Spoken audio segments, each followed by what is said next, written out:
as we go to round one, scheduled for 10. Jose Montiel. Montiel wearing blue, and Espino in red. Colorful red. What do you think of those trunks, Ruben?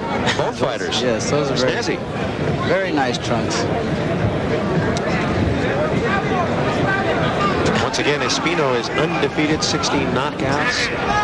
Very promising young fighter, unbeaten, a switch hitter, tough.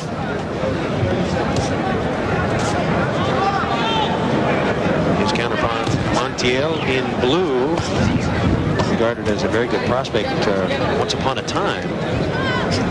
Had a lot of fights for a kid who was only 24.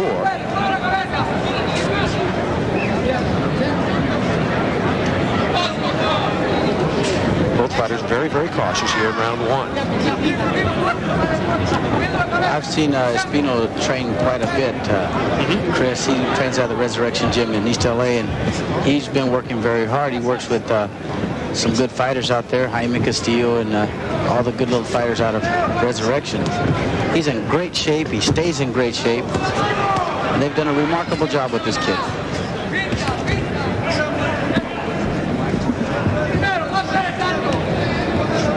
Montiel is dangerous as Espino gets in a couple of lefts. Oh, good shot there by Montiel. He has very, very quick hands. He's really not your typical Mexican fighter, Ruben. He's not a brawler, more of a boxer puncher. Well, in Mexico, they teach you how to use just throw your arms. And just like you said, he's not the typical fighter from Mexico. He's quick.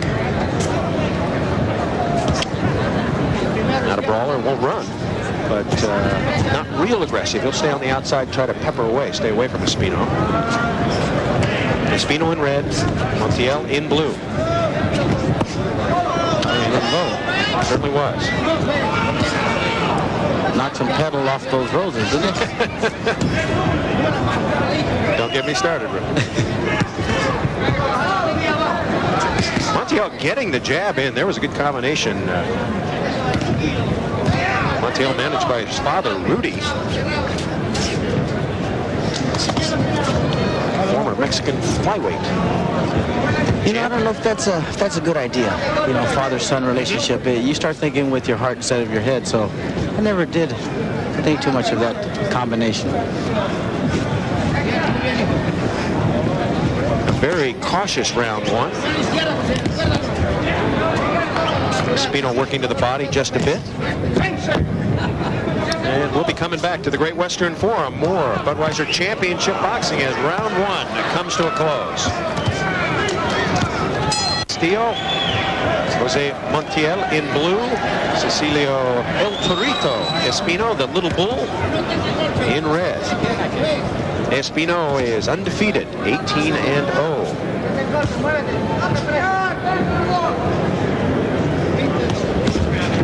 Round two. This is scheduled for 10.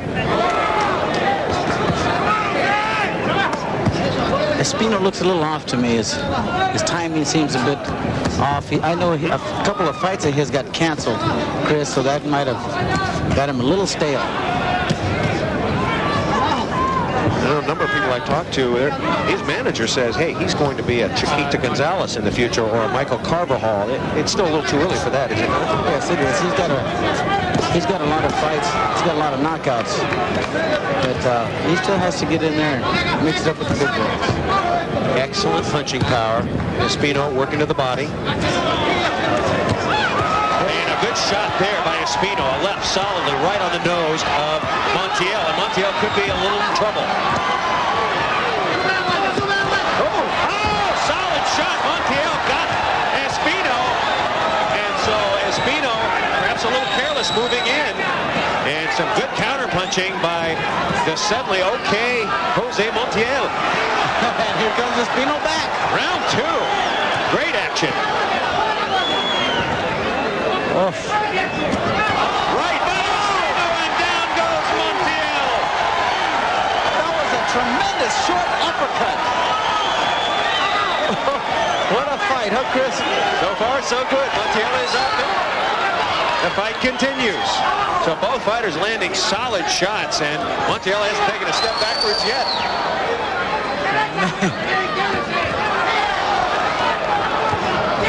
Espino landing now solidly. His punches are right on the button.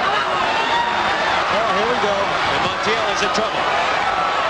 But he keeps coming back. He certainly does. He's working the uppercut when he gets near the ropes, and it's been very, very effective. There's only one problem with that uppercut that Montiel throws. He keeps his chin right out in the open, and that could be very dangerous. Under 30 seconds remaining in round 2. Action-packed. Left getting in. The jab effective. And Espino responds. Oh, down he goes again. That's that uppercut again, Chris. Is he going to get up? Yeah, he's okay. A little wobbly. Let's see. Here we go. He's got to last about another 20 seconds. And that's the end of round 2. 6-round decision. Went home that night. Everything seemed to be okay, and he read in the paper the next day that his opponent had died of head injuries. This is round 3. Espino in red. Montiel, who's been down twice, in blue. And it's not to say that Montiel did not land some shots of his own, but Espino is all over him here in round 3, and this will not go far. Pat Russell taking a good look. If that onslaught continues, he will have no choice. I tell you what, you still can't count Montiel out. He's got those 16 knockouts and 32 wins, and he did hurt Espino early in the 2nd round. He is a solid puncher himself. And now trying to stay away. Espino stalking him. And the uppercut once again. One of the favorite weapons of Cecilio Espino. Round 3.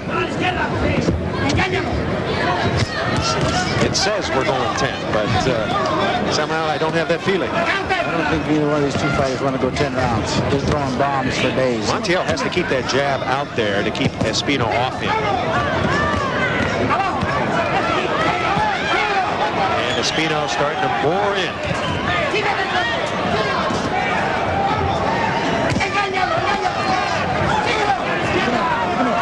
I asked Espino what did he think was his best punch. He says my left hook.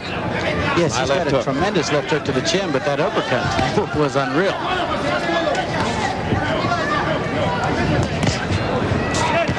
Good solid right hand by Montiel got in. And there's the left hook. And Montiel is in trouble. On the ropes where he does not want to be. I tell you what, Chris, those punches looked a lot more dangerous than what they really were. Montiel is rolling with those punches. He turns his head right with the right hand or the left hook, so they look a lot more effective than what they really are. Continually trying to flick the jab. Oh, left hand bomb, and it's over. But he didn't roll that punch. No, he certainly didn't. That's it.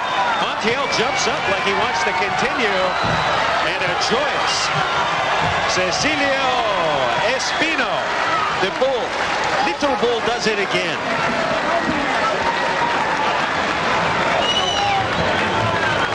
Couple of knockdowns in round 2.